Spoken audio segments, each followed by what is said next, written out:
하나님 말씀은 마태복음 11장 12절 한 절 말씀입니다. 우리 말씀 한 목소리로 함께 봉독하도록 하겠습니다. 말씀 읽겠습니다. 시작. 세례자 요한 때로부터 지금까지 하늘나라는 힘을 떨치고 있다. 그리고 힘을 쓰는 사람들이 그것을 차지한다. 아멘. 예수님은 하나님의 나라에 대하여 말씀하셨어요. 사복음서에 있는 예수님의 가르침을 쭉 살펴보면은 하나님의 나라에 관련된 내용입니다. 그리고 그 외에 서신서 내용과 그 다음에 사도행전, 심지어는 요한계시록의 내용을 살펴보면은 하나님 나라의 완성에 관련되어진 내용뿐만 아니라 예수님이 설명하신 하나님 나라에 대한 내용들을 다시금 재설명하고 있는 것을 보게 됩니다. 하나님 나라는 굉장히 중요하죠. 오늘 저와 여러분이 읽은 본문 말씀도 하나님 나라에 대한 부분을 말하고 있는 것을 보게 됩니다. 하지만 조금 난해한 성경 구절이에요. 우리가 읽은 이 새 번역을 보면은 힘을 쓴다 뭐 그런 번역으로 되어 있는데, 또 개정개혁 성경에 보면은 천국은 침노하는 자의 것이라 침노라는 단어를 사용했고, 공동 번역 성경에 보니까 아예 하나님 나라는 폭행당한다 뭐 그렇게 표현되어 있습니다. 또 영어 성경 킹 제임스 버전에 보면은 이 부분을 폭력, violence로 그렇게 번역했고요. 그리고 NIV라는 영어 성경에서는 advancing이라 그래가지고서 진입 또는 전진한다 뭐 이런 내용으로 번역되어져 있어요. 왜 이런 조금은 aggressive하고 조금은 좀 도발적인 이 단어들을 성경의 단어로 번역했는가? 이게 원어 미아제타이라고 하는 헬라어 원어에 대한 번역인데요. 그런데 이 부분을 우리가 조금 주목해 볼 필요성이 있어요. 헬라어는 문법적으로 조금 일반적인 언어와는 달라요. 특별히 영어로 voice라 그러죠. 그러니까 수동태, 능동태. 일반적인 그런 언어의 태는 보통 두 개로 구성되어집니다. 영어에도 보면은 능동태가 있고 수동태가 있지 않습니까? 한국말에도 능동형이 있는가 하면 피동형이 있습니다. 그런데 헬라어에는 중간태라고 하는 것이 있어요. 그러니까 middle voice, 중간태라고 하는 그런 아주 특이한 문법적 구조가 있다라는 거예요. 그래서 우리가 읽은 본문 가운데 하나님의 나라는 힘을 쓰는 사람들이 차지한다고 할 때 여기서 힘을 쓰다라는 것은 중간태라고 하는 그런 아주 특이한 문법적 형태를 가지고 있어요. 다시 말해서 점령한다라는 능동태형은 점령한다, 아니면 수동태형은 점령당한다라는 말이잖아요. 그런데 중간태로 표현하자면 이걸 어떻게 해석해야 되는가? 근데 중간태를 사용하는 이유는 단순한 동사의 포커스를 맞추는 것을 넘어가지고 이 행동에 대한 목적이라든가 이유를 설명하기 위한 그런 의도에서 중간태를 사용한다는 것입니다. 그러므로 여기서 천국은 침노하는 자의 것이다 라고 하는 부분은 엄밀하게 말하면 중간태라고 한다면 이렇게 설명할 수 있겠죠. 천국은 침노를 당하는데 목적이 있다라는 거예요. 그 목적이 무엇일까요? 얻는 거예요. 침노를 당했습니다. 그 침노를 당한 천국은 침노한 자들에게 무엇인가 준다라는 거예요. 이런 의미를 설명하기 위하여서 중간태라고 하는 문법적 형태를 갖추었다라는 것입니다. 저는 오늘 여러분과 하나님 나라에 대한 부분을 조금 묵상해 보려고 합니다. 사실 하나님 나라라는 것은 예수님이 말씀하신 중요한 서브젝트이기도 하지만은 그러나 신앙생활하고 있는 많은 성도들에게 있어서는 대단히 어려운 내용이기도 합니다. 구약에서는 하나님 나라에 대하여서 많이 언급되어 있지는 않아요. 그런데 신약에 들어와서 예수님은 하나님 나라를 많이 언급하십니다. 물론 구약에도 하나님 나라의 개념이 없는 것은 아니에요. 그러나 유대인들은 이 하나님 나라를 율법적인 차원에서 이해했어요. 다시 말하여 율법을 잘 지키면 하나님 나라 들어갈 수 있다라고 생각한 거예요. 그러나 예수님은 이 하나님 나라를 율법적 부분에서 복음적인 부분으로 제시하시는 거예요. 복음을 받아들인 사람은 하나님 나라 백성으로 어떠한 삶의 모습을 갖추어야 하는가 하는 부분이 오늘 저와 여러분이 함께 고민해 봐야 할 중요한 내용이라는 것입니다. 몇 가지를 말씀드리려고 해요. 먼저 오늘 예수님의 말씀을 통하여서 우리는 가치에 대한 분별을 해야 된다는 것인데, 그 가치는 단순한 가치가 아닌 최고 가치라는 거예요. 자, 마태복음 11장 12절 상반절에 성경은 이렇게 말합니다. 세례자 요한 때로부터 지금까지 하늘나라는 힘을 떨치고 있다. 갑자기 예수님은 하늘나라를 설명하시다가 뜬금없이 세례 요한을 언급하십니다. 왜 세례 요한을 언급하셨을까요? 여러분, 세례 요한은 상당히 중요한 인물이에요. 유대인들이, 이스라엘 사람들이, 특별히 바리새인을 포함한 그런 지식인들이 하나님 나라를 몰랐던 것이 아니에요. 그러나 그들은 그 하나님 나라를 율법적 관점에서 이해했어요. 더 나아가 이스라엘이라는 이런 지상에 있는 한 나라를 하나님 나라 정도로 생각했습니다. 그런데 세례 요한부터 개념이 달라졌다는 거예요. 하나님 나라에 대한 진정한 이해를 한 사람이 세례 요한이 첫 번째 사람이라는 거예요. 세례 요한은 예수님이 전하실 이 복음을 미리 바라보고, 그는 이 복음 속에 설명하고 있는 하나님 나라의 가치를 이해했다라는 것입니다. 그런 의미에서 예수님은 세례 요한을 언급하지 않을 수 없었어요. 여러분, 세례 요한은요, 이 하나님 나라를 얘기했습니다. 회개하라, 천국이 가까이 왔다. 여러분, 그 천국을 율법을 뛰어넘어 메시아로 오신 예수 그리스도를 중심으로 하여 이해했던 사람이 세례 요한이에요. 세례 요한은 그 천국을 생각하며 다른 모든 것은 다 내던졌어요. 세례 요한에게 있어서 부, 명예, 권력 별로 중요하지 않았던 것 같아요. 그래서 세례 요한은 옷도 아주 심플하게 입었어요. 낙타에 가죽옷을 입고, 먹는 것도 심플했어요.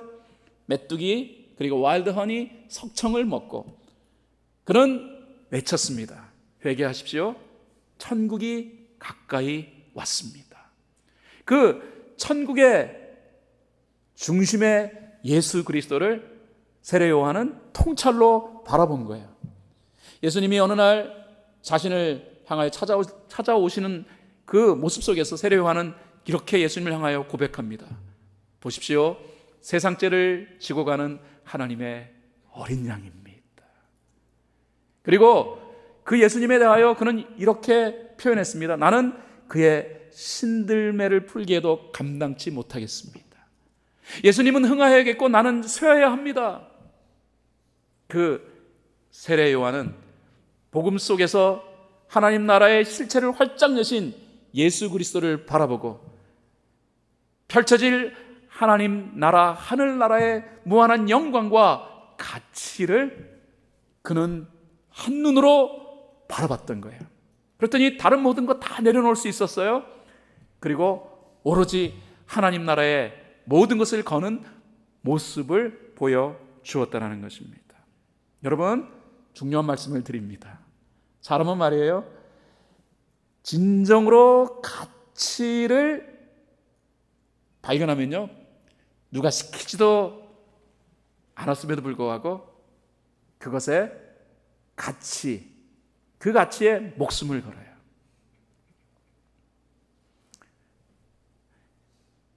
제가 예전에 LA에서 섬기던 교인들의 대부분은 남미 파라과이에서 이민 오신 분들이셨어요. 그분들 합법적으로 미국에 들어오신 분들은 거의 없었고, 거의 그냥 불법적으로 들어오셔서 미국에 눌러 앉으시면서 힘들게 어렵사리 돈을 모아가지고서 LA 다운타운 자바시장에서 옷가게를 여셨던 분들이세요. 여러분 아시잖아요. 4.29 폭동. 그때 인종 갈등에 의해 가지고서 터졌던 4.29 폭동.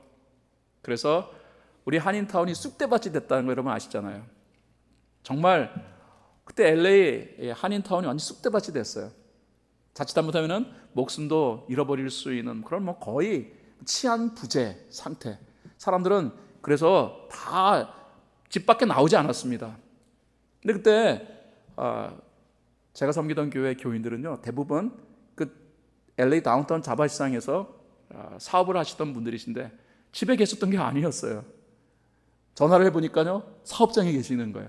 이 집사님 지금 이렇게 위험한데 무슨 사업장에 계시나 했더니, 목사님 이 사업체를 내가 어떻게 일구어 왔는데. 어떤 분 전화했더니요, 목사님 우리 옆 가게에서 불 타고 있어요. 불이 나고 있어요. 아니 빨리빨리 나오셔야 되는 거 아닙니까? 어떻게 해요? 어떻게 해? 가게를 지키려고요.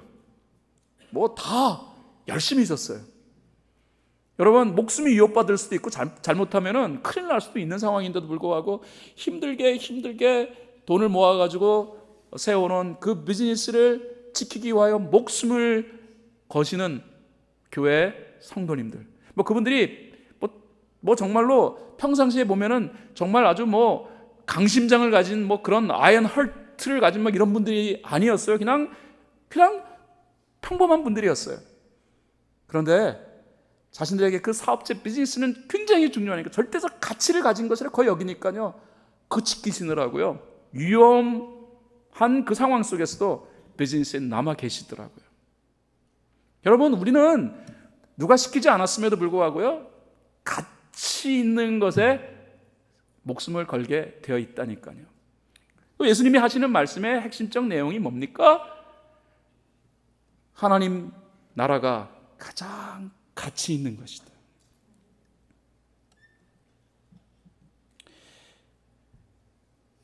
여러분, 가치 있는 것에 목숨 건다 제가 말씀드렸습니다. 한국 전쟁 당시에 고지 탈환전이 많았어요. 피해 능선이라고 하는 이 고지 탈환 전투는 굉장히 치열했다고 하더라고요. 통상적으로 983 고지로 알려진 이 고지를 한국군과 연합군이 점령하기 위하여서 사력을 다했습니다. 이 전투는 거의 한 달간 진행되었고, 이 전투로 국군 1206명이 전사 또는 실종했고요, 미군은 740명 전사, 그리고 740명이 전사했고 부상자는 미군들이 2000명이었어요. 그리고 북한군은 15,000명이 전사되었어요. 엄청나게 많은 사람들이 그 고지 하나를 두고서 치열한 공방전을 벌인 끝에 이렇게 많은 사람이 죽었다라는 거예요. 강원도 철원읍 서북방 12km 지점에 효성산이라고 있는데 그 남쪽에 395 고지, 통상적으로 백마고지라고 불리우는 이 고지를 1계대대 규모의 중공군이 1계대대 규모의 우리 한국군이 지키고 있었는데 중공군이 공격을 합니다. 그리고 국군과 중공군은 10일간 12차례 쟁탈전을 반복하는 거예요. 그냥 뺏기고. 이것 때문에 국군은 3,416명이 죽었어요. 그리고 중공군은 14,332명이 죽었습니다. 제가 그 백마고지 가봤거든요, 한국 방문할 때. 제가 설명을 들었는데 저는 이해가 안 가는 거예요. 저같이 비전문가 입장에서 높지도 않아요, 그렇게요. 그냥 평범한 이런 구릉지대 같은 이런 곳인데 왜 이것을 이렇게 차지하려고 또 지키려고 이렇게 많은 사상자를 내면서 이렇게 했을까? 그런데 그게 군사학적으로는 굉장히 중요한 거점 지역이었대요. 거기가 무너지면은 전세가 역전될 수 있는 거예요. 그래서 누가 그것을 차지하느냐에 따라 가지고 유리한 그런 위치를 이제 점하게 되는 것이죠. 결국 그 백마고지 때문에 휴전이 된 거예요. 백마고지가 휴전을 이끌었다고 하더라고요. 그렇게 설명하더라고요. 그래서 제가 그때 보면서 내 눈에는 이렇게 별로 중요하게 안 보이는데 군사학적으로는 굉장히 중요하니까 목숨을 건 거예요. 그리고 수많은 사람들이 그곳에서 피를 흘리고 죽은 거예요. 중요하면 목숨을 건다라는 것이죠. 예수님이 말씀하시는 내용이 뭡니까? 하늘나라는 가치 있는 곳이다. 그렇게 그 가치 있는 것을 위하여서 사람들은 뭘 한다는가? 뭘 하냐는 거야? 간단합니다. 사람들은 여기에 사력을 다한다. 여러분, 하나님 나라 백성은 하나님 나라에 대한 진정한 가치를 이해하는 사람인 줄 믿습니다. 가치를 이해했다면 하나님 나라 백성의 삶은 어때야 할까요? 사력을 다하는 삶이 되어야 한다는 것입니다. 예수님은 자기를 따라오는 많은 무리들을 향하여서 마가복음 8장 34절에서 이렇게 말씀하십니다. 나를 따라오려고 하는 사람은 자기를 부인하고 자기 십자가를 지고 나를 따라오너라. 여러분, 언제 우리가 나를 부인하고 또 힘든 십자가를 짊어지려 합니까? 가치를 발견할 때 그런 거예요. 예수님이 언급하신 자기 부인, 십자가, 언뜻 이해되기 어렵지만은 그러나 가치라는 부분과 연결시키면은 굉장히 쉽게 이해되어져요. 예수님이 어떻게 십자가를 짊어지셨습니까? 예수님도 겟세마네 동산에서 그 십자가를 짊어지는 일 때문에 상당히 갈등하셨어요. 그래서 힘들어하시고 기도하시잖아요. 할 수 있으면 아버지, 이 잔을 내게서 지나가게 해주시기를 바랍니다. 그러나 내 뜻대로 마옵시고 아버지 뜻대로 이루어지길 원합니다. 거기 갈등이 나오잖아요. 그런데 예수님은 다시금 십자가를 짊어지시고 그리고 하나님의 뜻을 겸허히 받아들입니다. 겟세마네 동산에서의 기도의 결과는 뭐냐? 간단합니다. 가치의 재발견이었어요. 예수님이 피를 흘리고 속죄를 이룰 수 이루기에 정말로 가치 있는 일이라는 사실을 예수님은 그 겟세마네 기도의 자리에서 발견하신 거예요. 예수님은 목숨을 거시잖아요. 마태복음 19장 29절에 예수님은 이렇게 말씀하십니다. 내 이름을 위하여 집이나 형제나 자매나 아버지나 어머니나 자식이나 땅을 버린 사람은 100배나 받을 것이요 또 영원한 생명을 물려받을 것이다. 어쩌면 상당히 부담 가는 말씀일 수 있지만 예수님이 말씀하시고자 하는 것은 부모 버려라, 자식 버려라 그 뜻 아닙니다. 다시 말해서 집, 형제, 자매, 부모, 자식, 땅 뭡니까? 우리가 일상적으로 생각하는 가치예요. 우리가 중요하게 생각하는 가치라는 말이에요. 그런데 예수님은 예수님 자신을 우리가 생각하는 이 가치보다도 더 큰 가치로 그렇게 생각하라는 말씀을 하시는 거예요. 그리하면 얻는다라는 거예요. 여러분, 우리는 하나님 나라의 백성으로 부르심을 받았습니다. 이 하나님 나라는 어마어마한 가치를 포함하고 있는 것입니다. 왜? 생각해 볼까요? 여러분, 영생을 얻을 수 있는 나라가 어디 있습니까? 복지정책이 있는데 복지정책 잘된 그런 북구라파 나라들도요, 일반적으로 자기네 나라 국민이 살아가는 평균 수명을 한 85세 정도로 잡더라고요. 그래서 85세 정도까지 나라가 그냥 삶의 질을 높이는 생활을 할 수 있도록 지원하겠다는 거예요. 그런데 한국에서는요, 그 북구라파 사람들을 굉장히 부러워해요. 특별히 의료비가 정말 천정부지로 높은 미국에 살고 있는 사람들, 제일 살고 싶은 나라 뽑으라고 한다면은 스웨덴이라든가 노르웨이라든가 핀란드 같은 이 북구라파 나라, 특별히 이 의료 정책이 잘 되어 있는 이 나라에 살고 싶다라고 얘기한다고 하더라고요. 그런데 그 나라 의료 정책이 아무리 잘 되어 있다 할지라도 85세 정도, 길게는 90세 정도까지 나라가 삶의 질을 잘 유지하며 살아갈 수 돕겠다라는 것이지, 영원토록이라고 생각하고 복지정책을 펼치는 나라는 없어요. 근데 하나님 나라는 영생을 보장합니다. 영원한 삶을 보장해요. 영원한 삶을 보장하는 하나님의 나라니까 이 세상에 있는 그 어떤 나라와 비교해도 가치면에 있어서는 비교될 수 없잖아요. 하나님 나라는 절대 평안의 나라입니다. 하나님 나라에서는 슬픔도 고통도 그리고 그 어떤 고난도 없습니다. 오로지 기쁨과 감격과 감사만이 있습니다. 이게 하나님 나라예요. 어떤 분은 질문하세요. 그런데 왜 하나님 나라 백성이라고 부르심을 받았음에도 불구하고 여전히 우리는 슬픔, 고통, 그리고 여러 가지 고난 속에 살아가야 합니까? 라고 질문하시는 분이 있는데, 여러분, 하나님 나라는 성취되었지만 아직 완성된 것은 아니에요.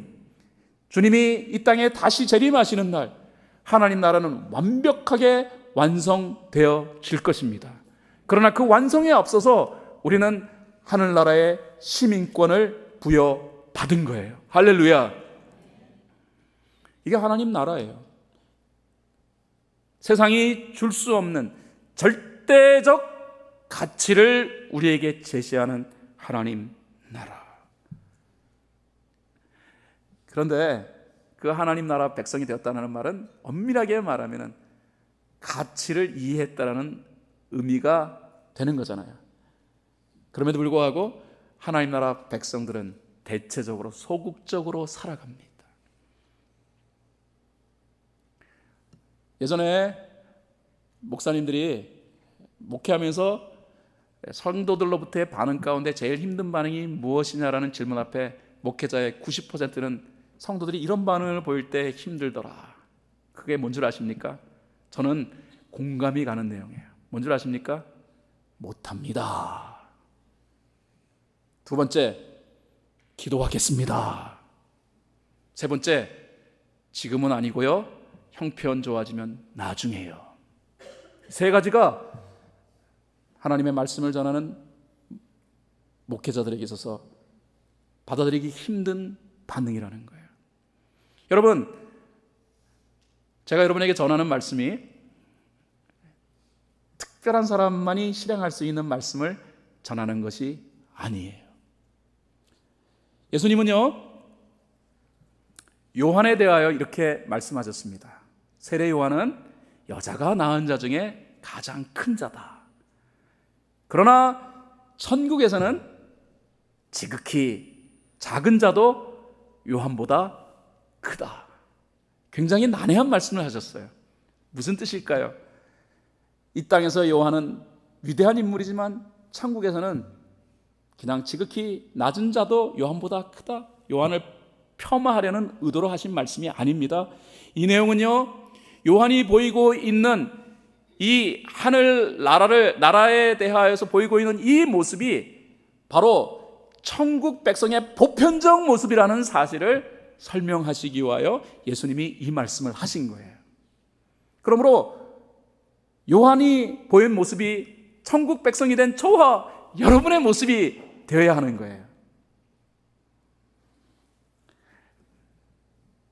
그런데 말씀을 들을 때는 아멘으로 받아들이시지만 막상 실행하려고 할 때는 아유, 못합니다.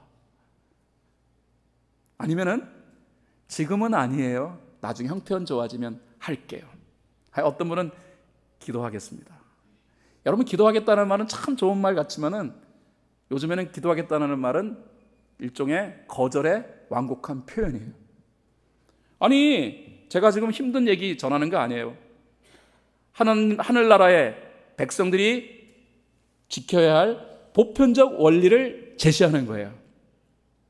그럼에도 불구하고 그렇게 사셔야 합니다 하면은 글쎄요, 목사님, 기도해 보겠습니다. 뭘 기도해요? 그냥 지키면 되는 거지. 여러분, 그건 기도의 내용이 아니에요. 기도의 대상이 아니에요. 누구를 미워해요. 아무리 용서하려고 해도 용서가 되지 않아요. 그런데 강단에서는 예수님이 말씀하셨잖아요. 7번씩 70번이라도 용서하라고. 우리는 용서해야 합니다 하면은 힘든데 설교를 듣고 난 다음에 그 다음에 설교자가 가가지고 그래서 용서하세요.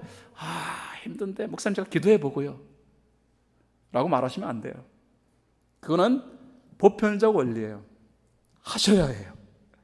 오늘 예수님은 하늘나라의 원리를 이렇게 말씀하시는 거예요. 근데 그렇게 하기 위해서는 하늘나라의 위대한 가치를 명확하게 이해하셔야 한다는 것입니다. 두 번째, 예수님은 이 말씀을 통하여서 그러므로 하나님 나라 사람은, 하나님 나라 백성은 집중하는 사람이고 열정의 모습을 가지고 생활하는 사람이라는 사실을 우리에게 설명하고 계십니다. 마태복음 11장 12절 하반절에 예수님이 이런 말씀을 하세요. 그리고 힘을 쓰는 사람들이 그것을 차지한다. 다시 마태복음 11장 12절 전체 내용을 읽어드리겠습니다. 세례자 요한 때로부터 지금까지 하늘나라는 힘을 떨치고 있다.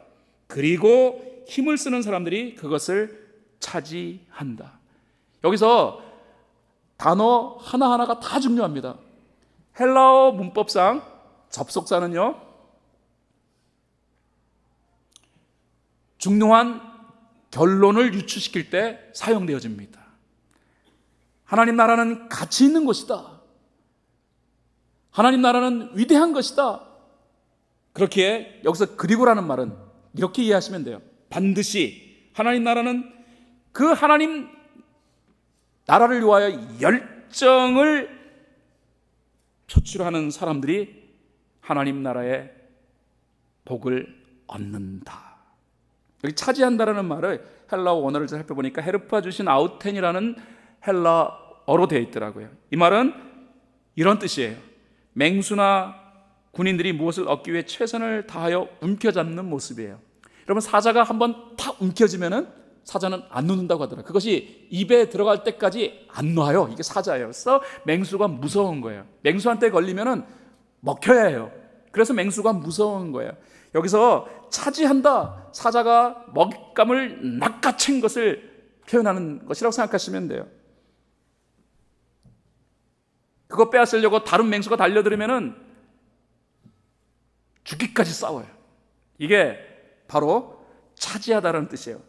다시 말하여서 하나님 나라 백성은 하나님 나라 백성으로 살아가는 것을 위하여 목숨을 건다라는 뜻이에요. 자, 성경 읽어보니까 그렇죠. 성경에 등장했던 많은 하나님 나라 백성들은 진짜 목숨 걸고 신앙생활 했더라고요. 야곱이라는 인물은 야복 나루터에서 허벅지 관절을 얻어맞습니다. 하나님으로부터. 그러나 하나님 안 놔요. 일반적으로 허벅지 관절은 급소를 의미하는 것을 생각하시면 될 것 같아요. 남자의 급소. 급소를 힘껏 얻어맞았으면 그러면은 무의식 중이라도 놓을 수밖에 없잖아요. 그런데 야곱은 안 놨다라는 거예요. 아마도 잠재식 속에 나 이거 놓치면은 끝장이야, 정말로 가장 가치 있는 분은 하나님이야 라는 사실을 늘 생각했기 때문에 잠재의식으로라도 야곱은 하나님을 붙들었어요. 하나님께서 어떻게 하십니까? 이스라엘이라는 새로운 이름을 허락해 주시고, 그리고 아브라함, 이삭 그 계보를 잇는 진정한 하나님 나라의 집계자로 세워주십니다. 느헤미야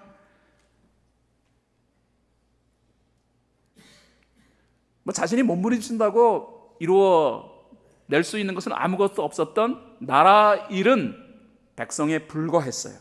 그러나 느헤미야는 하나님 붙들었어요. 식음을 전폐하고 하나님 은혜를 구하 금식 기도에 들어갔어요. 기적과도 같은 일이 일어났죠.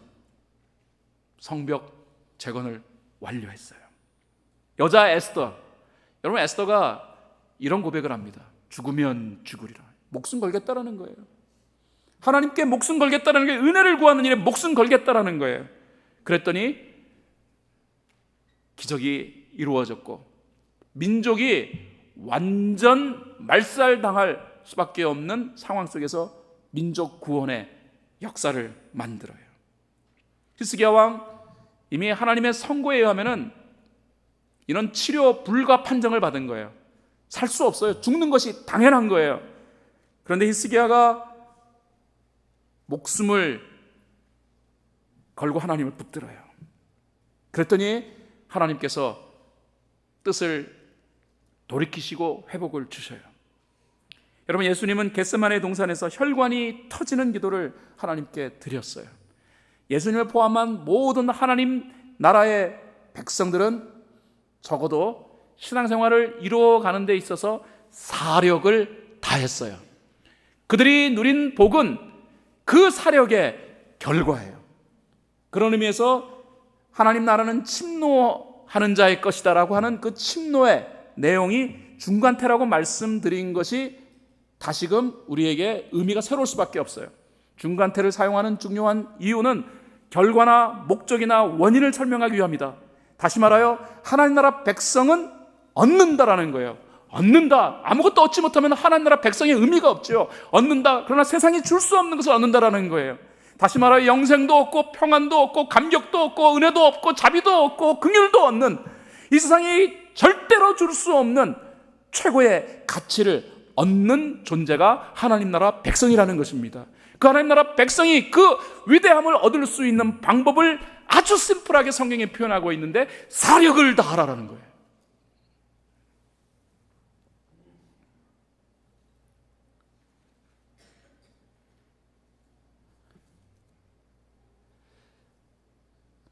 (11월) 달 땡스기빙이 되어지면은 미국 사람들이 기다리는 세일이 시작됩니다. 특별히 추수감사절 그 다음 날은 블랙 프라이데이라고 그래가지고 아주 물건값이 파격적으로 세일하는 그런 날이에요. 그래서 좋은 60인치 텔레비전 돈 많이 줘야 살 수 있는데 1,000불 이상 줘야지 살 수 있는데, 이 블랙 프라이데이에 어떤 분은 그걸 150불에 샀다고 하시는 분들이 계세요. 그런데 그 세일 품목이 상당히 제한되어 있잖아요. 그래서 싼 값으로 사기는 사야겠는데 먼저 물건을 잡은 자가 임자니까 일찍 가가지고서 그 물건을 사려고 줄을 서는데, 이게요 거의 뭐라 그럴까요? 목숨 걸다시피 하더구만요. 그래서 제가 몇 년 전에 TV를 보니까 블랙 프라이데이에 베스트바이에서 엄청난 세일을 했는데, 사람들이 그거 살려고 일찍 와서 그거 살려고 3일 전부터 어떤 사람은 베스트바이 옆에다가 텐트 쳐놓고 거기서 라면 끓여 먹으면서 기다리다가, 그 다음에 이제 가게 문이 탁 열리는 순간에 일본으로 들어가가지고 그 물건을 탁 이제 잡는 거예요. 그래서 그 물건을 갖다가 잡아서 그 싼 값에 물건을 사오는 사람들의 표정이 TV에 나오는데 막 세상을 다 얻은 것 같은 모습이에요. 싱글벙글하면서 너무 좋아하는 거예요. 너무 좋아해요. 그래서 리포터가 물어보는 거예요. 아니 3일 동안 텐트 치고 있어가지고 힘들지 않았냐 그랬더니, 이 물건 싸게 산 거 이거 얻기 위해서는 그 정도의 값은 치러야 되는 거 아니겠냐고. 내가 볼 때는 사력을 다하더라고요. 여러분, 하나님 나라 60인치 텔레비전 150불에 사는 것과 비교될 수 없는 그 하나님 나라 공짜로 없잖아요. 여러분 가운데서 하나님 나라 백성이 되는데 피를 내셨거나 레지스트레이션 피를 내셨거나 하신 분 계세요? 아무도 없어요. 우리는 공짜로 얻었어요. 이 하나님 나라 백성의 지위를 공짜로 얻었단 말이에요. 왜 하나님 나라 백성이 되셨습니까? 하나님 나라 백성의 베니핏은 어마어마합니다.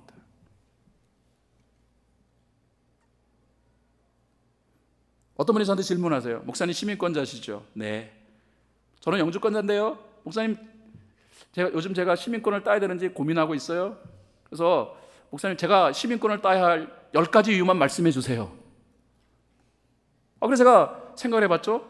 시민권을 왜 따야 되는가? 10가지요. 그래서 투표할 수 있어요. 그랬더니 투표 관심 없어요. 저리 배심원으로 참여할 수 있어요. 그럼 나 싫다고. 또 뭐가, 부모님을 초청할 수, 우리 부모님이요 한국이 더 좋대요. 그럼 뭐가 있나? 시민권자가 되어지면 그다음 뭐가 있나? 3가지 나온 다음에 더 이상 할 말이 없는 거예요.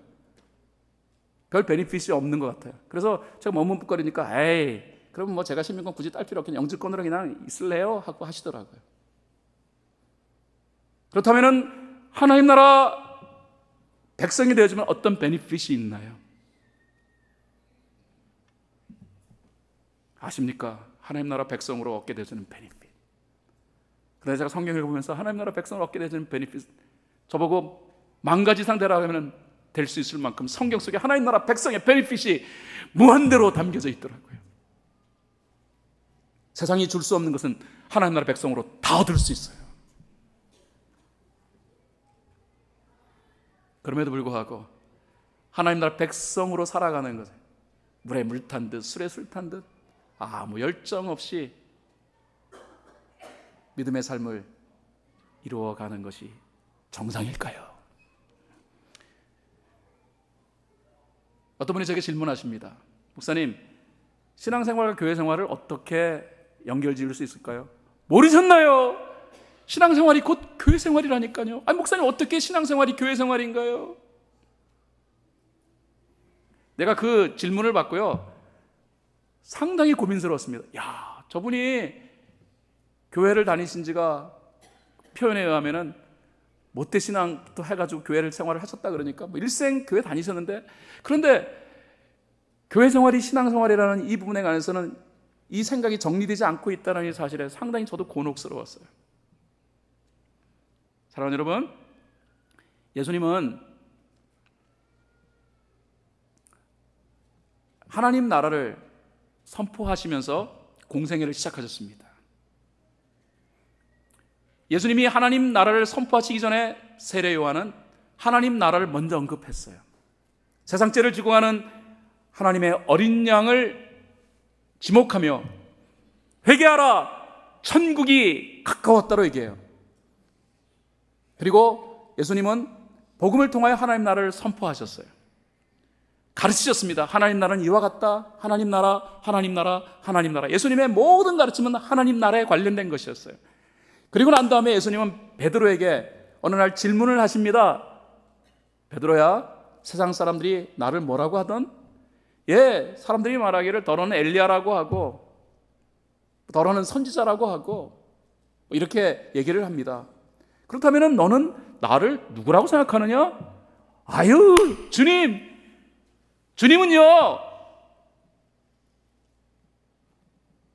그리스도시요 살아계신 하나님의 아들입니다. 이거요, 복음을 이해하지 못하면 절대로 표현할 수 없는 말이에요. 하나님 나라를 이해하지 아니하고는 절대로 표현할 수 없는 말이에요. 예수님의 3년 만의 가르침을 명확하게 베드로는 이해하고 있었어요. 예수님이 흡족하셨습니다. 야, 요놈 봐라. 야, 기분 좋다. 제대로 배웠네. 그 다음에 예수님이 하신 말씀이 뭔 줄 아십니까? 네 이름이 베드로야. 베드로라는 의미는 반석이라는 뜻입니다. 네 이름이 반석이다. 이제 내가 너희 위에 교회를 세우리라. 예수님은 처음으로 교회를 언급하셨어요. 그동안 하나님 나라에 대한 말씀하신 예수님은 이제 베드로를 테스트하시고 난 다음에 교회를 언급하십니다. 교회, 너 위에 교회를 세우리라. 이 교회는 음부의 권세가 임하지 아니하는 곳이 되리라. 가톨릭에서는요, 예수님의 고백을 중심으로 베드로를 예수님이 교황으로 지목하셔서 임명하셨어. 그래서 교황 제도의 근거를 베드로에게 둬요. 그러나 여러분, 교황을 언급한 게 아닙니다. 예수님의 말씀의 핵심적 내용이 무엇입니까? 그렇습니다. 하나님 나라는 교회를 통하여서 완성되어져 간다는 거예요. 하나님 나라 백성이 교회와 무관되게 설명될 수 없다는 것을 말씀하신 거예요. 여기서 반석 위에 교회를 세우시겠다고 한 것은 베드로를 향하여만 언급하신 것이 아니라 제2, 제3, 제4의 베드로인 저와 여러분을 향하여 언급하신 내용이에요. 특정인을 향하여 언급하신 게 아니라는 말입니다. 다시 말해서 저와 여러분은 교회와 뗄래야 뗄 수 없는 존재가 되었다라는 거예요. 이게 교회예요. 근데 교회를 제외하고 신앙생활이 설명되어 줄 수 없어요. 어떤 분은 가끔 이렇게 얘기하세요. 신앙생활 잘하고 있습니다. 제가 볼 때 잘하고 있지 않아요. 교회도 잘 안 나오시고 예배도 잘 안 나오시고. 아니, 지난주에 교회 안 오고 어디 가셨어요? 제가요 그냥 혼자서 예배를 드렸어요. 어떻게 예배를 드리셨습니까? 인터넷에 펼쳐놓고 인터넷 틀어놓고 예배를 드렸어요. 좋으셨나요? 아유, 목사님 은혜 엄청 받았습니다. 어떤 분은 바닷가 가셨대. 바닷가에서 그 자연의 모습을 참 보고 그 속에 살아계시는 하나님의 숨결을 느꼈다고, 모처럼 교회에서 느끼지 못하는 깊은 감동을 잊고 왔다고 얘기하셔요. 물론 마음의 감동을 잊고 또 마음의 평안을 잊고 너무 좋아요. 그러나 예수님이 말씀하시고자 하는 신앙생활과는 조금은 거리가 있는 거예요. 여러분, 예수님은 하나님 나라를 설명하시고 그 다음에 이 구속의 놀라운 성취를 이루시기 가장 가까운 시간에 베드로를 통하여서 교회를 언급하셨습니다. 이후 예수님은 승천하시고 제자들은 한 곳에 모여서 성령의 confirm, 성령의 확증을 얻습니다. 예수님께서 승천하시고 이 구속의 사역을 완성시킨 중요한 이유가 무엇인가에 대해 깨달았기 때문이에요. 첫째로는 하나님 나라 백성을 삼게 하기 위하여, 그리고 하나님 나라 백성으로 하여금 교회 생활을 하게 하기 위하여 성령님이 오셔서 비로소 예수님의 제자들은 교회를 세우는 일을 위하여서 목숨을 겁니다. 예루살렘 교회를 세우는 일을 위하여. 그리고 사도 바울은 가는 곳마다 교회를 세우는 일을 위하여서 자신의 목숨을 하나도 아깝게 생각하지 않아요. 교회. 심지어는 요한계시록에 그 종말을 설명하는 요한계시록 그 예언적 내용 속에 요한계시록 2장부터 4장까지 교회의 보편적인 모습을 갖추고 있는 7교회를 언급하시면서 교회를 말씀하세요. 종말은 교회와 연결되어져 있습니다. 여러분, 신앙생활은 교회를 제외하고는 설명되어질 수 없는 거예요. 이게 예수님이 말씀하신 성경이 표현하고 있는 신앙생활의 그림이에요. 그런 의미에서 신앙생활을 잘한다는 것은 교회 생활을 잘하는 거예요. 교회 생활을 어떻게 합니까? 라고 물어보면 저는 예수님의 말씀을 따라서 목숨 걸어라. 물론 진리가 아닌 것에 목숨 거는 것은 바보짓이죠. 그러나 저는 이렇게 말씀드리고 싶습니다. 교회 생활에 미쳐라. 아니 목사님, 우리를 광신도로 만들려고 하시는 겁니까? 라는 질문 앞에 네, 저는 우리 교회 모든 성도들을 광신도로 만들려 합니다.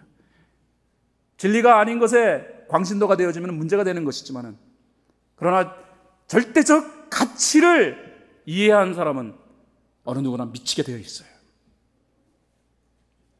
사랑하는 여러분, 교회 생활에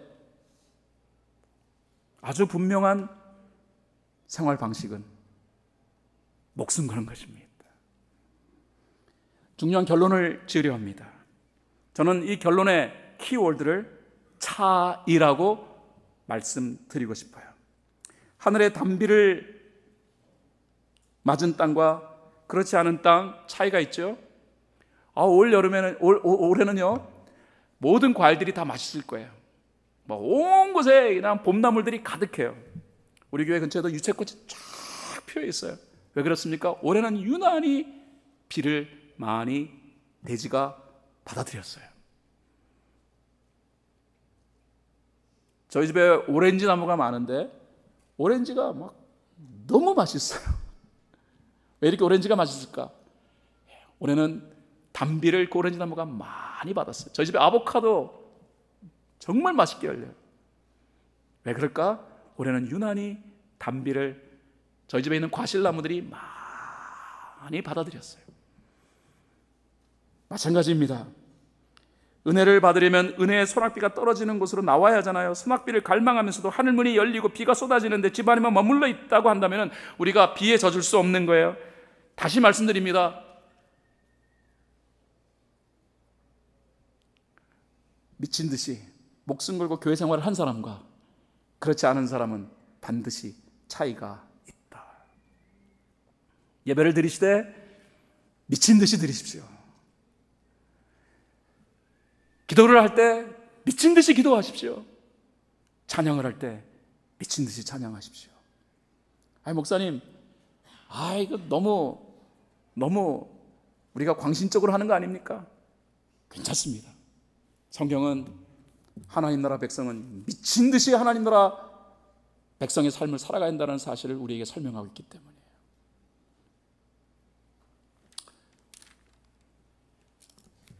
사랑하는 여러분, 우리는 이 세상에서 가장 가치 있는 곳에 지금 와 있습니다. 하나님 나라를 이루어가는 축복의 통로의 교회, 그 교회에 앉아 있습니다. 여러분이 인정하든 인정하지 아니하든 성경은 교회 생활은 우리 모두에게서 진정한 축복임을 분명히 선언하고 있습니다. 감격스러운 교회 생활을 위하여 적극적으로 열정적으로 교회 생활을 이루어가는 우리 모두가 될 수 있기를 예수님의 이름으로 축원을 드립니다.